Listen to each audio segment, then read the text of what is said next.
राधे राधे। कैसे हैं आप सभी लोग? आशा करती हूँ स्वस्थ हो गए, प्रसन्न हो गए और अपनी उन्नति के मार्ग की तरफ अग्रसर हो गए।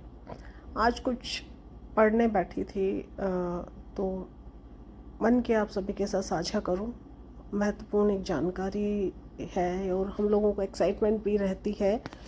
जो साधना में आ रहे हैं, जो आध्यात्मिकता से जुड़ रहे हैं, तो ये वीडियो उन सभी के लिए है। मंत्र जो शब्द है उससे हम सब भली भांति परिचित हैं। मंत्र है क्या, पहले ही जानने की कोशिश करते हैं। मंत्र किसी भी देवी देवता का बुलाने का एक मीडियम है, एक माध्यम है, या ये कहिए कि मंत्र किसी भी देवी देवता की आत्मा है। जब हम उसको चैंट करते हैं, उसकी वाइब्रेशन या उसकी तरंगे, ध्वनि तरंगे उस संबंधित देव तक पहुंचती हैं और वो हम से प्रसन्न होकर हमें ब्लेसिंग देते हैं।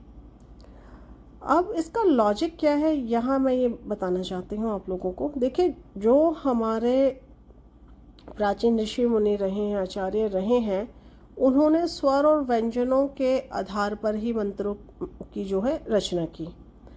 मंत्र में उन्होंने इतनी पावर दी या पावर दी क्या, अगर आप ब्रह्मांड की बात करें तो सेंटर ऑफ यूनिवर्स जो ध्वनि सुनाई देती है वो ओम की है। तो उन्हीं से मिलके आपका जो बाकी स्वर और व्यंजनों की उत्पत्ति हुई। इन स्वर व्यंजनों को ही जो है जो ऋषि मुनि थे उन्होंने इन स्वर व्यंजनों को लेकर जो है आपके मंत्र की रचना की। जब उस मंत्र की अनुकूल उच्चारण से, ध्वनि से हम किसी भी देवता की पूजा उपासना करते हैं, वो प्रसन्न होता है और हमें ब्लेसिंग देते हैं। मंत्र में देखिए कई स्वर और व्यंजनों की उपस्थिति रहती है, तो वो सभी देवताओं का आप आवाहन करते हैं जब आप इनको चैंट करते हैं। जब मंत्र सिद्ध हो जाता है तो वह देवता आपको अपनी ब्लेसिंग देना शुरू कर देता है। अब मंत्र शक्ति का जो इतिहास रहा है, भारतीय धर्म ग्रंथों में, पुराणों में आपको पढ़ने को देखने को मिलेगा। रामायण महाभारत उठाइए तो आप देखेंगे कि पर्टिकुलर कोई मंत्र चैंट किया तो किसी के हाथ में कोई दिव्य अस्त्र आ गया है, किसी के हाथ में कोई दिव्य अस्त्र आ गया है, किसी ने मंत्र शक्ति से पुत्र संतति की प्राप्ति कर ली, किसी ने अपना रूप बदल लिया। तो ऐसी स्टोरीज आपको हमारे धर्म ग्रंथों में देखने को मिलेंगी। अब जिसमें जितना सामर्थ्य होता है वो अपने सामर्थ्य के अनुसार किसी मंत्र को चैंट करता है और इस ईश्वर की आराधना करता है।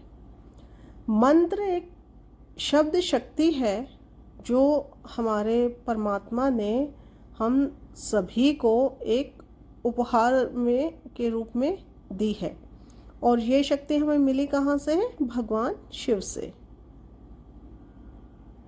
अब जब भी हम किसी अभिष्ट देवता का या उच्चारण करते हैं या उनके नाम की चैंटिंग करते हैं तो वो हम पे ब्लेसिंग देना शुरू हो जाते हैं।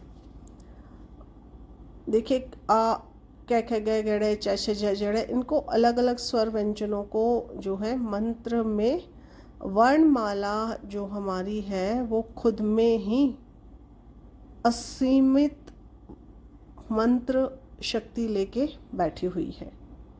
जब हम मंत्र का शुद्ध उच्चारण करते हैं, नित्य नियम से करते हैं, तो हमें हमारे संबंधित देवता की ब्लेसिंग मिलना शुरू हो जाती है। कोई भी देवता, बस शर्त है कि आपको मंत्र की चैंटिंग एक निश्चित समय पर एक गुरु की देखरेख में और शुद्ध उच्चारण के साथ करनी चाहिए। कुछ मंत्र ऐसे हैं जिन्हें हम बिना गुरु के भी चैंट कर सकते हैं। महामृत्युंजय मंत्र है, गायत्री मंत्र है, या नॉर्मल आप कोई भी मंत्र आपको लगे कि आप इसको चैंट पूजा पाठ में नियमित जो हम करते हैं आप कर सकते हैं।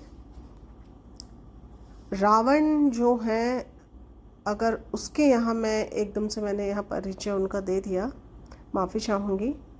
रावण ने क्या किया था कि अपने मंत्रों के बल पर ही उसने सभी देवी देवताओं को अपना दास बनाया हुआ था, देवताओं को, सॉरी, देवियों को नहीं।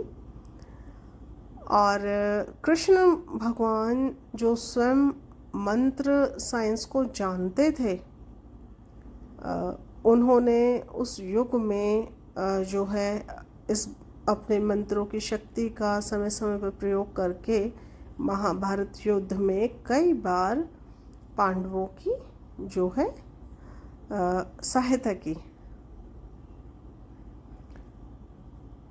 अब मंत्र को समझने के लिए सबसे पहले ये समझिएगा कि एक बेसिकली एक साइंस है जो ध्वनि तरंगों पर आधारित है, और जितना हम उन शब्दों का उच्चारण जो है शुद्ध करेंगे उतना वो हम पर काम करेगा। धन्यवाद।